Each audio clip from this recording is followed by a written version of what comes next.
রাজা কৃষ্ণচন্দ্র, আমি এসেছি রে। চোখ খুলে দেখ বাবা, কে কে কে আপনি? আমি স্বামী খটখটানন্দ।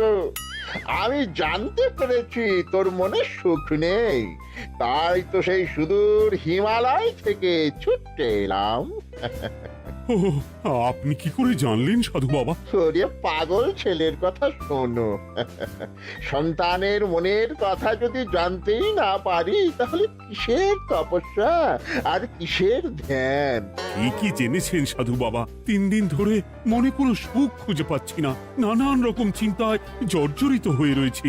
তার মধ্যে আজ 3 দিন হলো রানী বাপের বাড়ি গিয়ে রয়েছে। সুখ কি তোর একার? এই মায়ার সংসারে সুখ খুঁজে পাবি কি করি? তোর যে তপস্যার সময় হয়েছে বাবা। শোন, এই পাথরটা ধর। আমি যোগ বলে এই মন্ত্রপুত পাথর পেয়েছি। কাল পূর্ব দিকের নদীর পাড়ে এই মন্ত্রপুত পাথর স্থাপন করবি। আমি চাই তুই নিজে এই পাথরের আরাধনা করিস।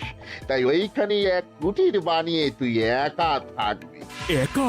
আর রানী? সংসারে দুঃখ ছাড়ার কিছুই নেই। তোর আসলে সুখ লুকিয়ে আছে ওই মন্ত্রপুত পাথরে। এই পাথর তোর মনে সুখ ফিরিয়ে আনবে আর এই গোটা রাজ্যে শান্তি বজায় রাখবে। ঠিক আছে বাবা।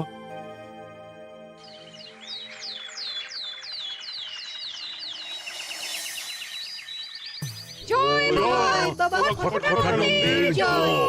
কি তার জ্যোতি, কি তার ব্যক্তিত্ব, আহ, কি তার কণ্ঠস্বর!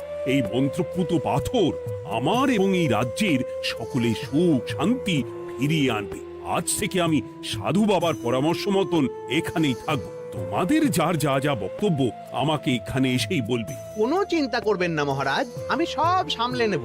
আপনি নিষ্ঠা সহকারে সাধু বাবার আদেশ পালন করুন। মহারাজ, যার নামেই খট তার কথাই ভরসা করা কি ঠিক হবে? একটা সামান্য পাথর কি করে সুখ ফিরিয়ে আনবে মহারাজ? বিষয়টা কি খটখটানন্দের মতন খটকার নয়? এটা মোটেই সামান্য পাথর নয় গোপাল, এটা মন্ত্রপুত পাথর। আর এসব হচ্ছে বিশ্বাসের ব্যাপার। শুধু তোমার মতন ভাঁড় দিয়ে কি আর রাজ্য চলে? রাজ্য চালাতে গেলে ভক্তি, শ্রদ্ধা, আশীর্বাদও দরকার হয়। ঠিকই, শাস্ত্রে বলে বিশ্বাসে মিলায় বস্তু তর্কে বহুদূর। কিন্তু মহারাজ, রাজ্যটাও তো চালাতে হবে। আপনি এখানে থাকলে এই রাজ্যের কি হবে মহারাজ? একবার ভেবে দেখুন, সাধু বাবা আসল না হয়ে নকলও তো হতে পারে।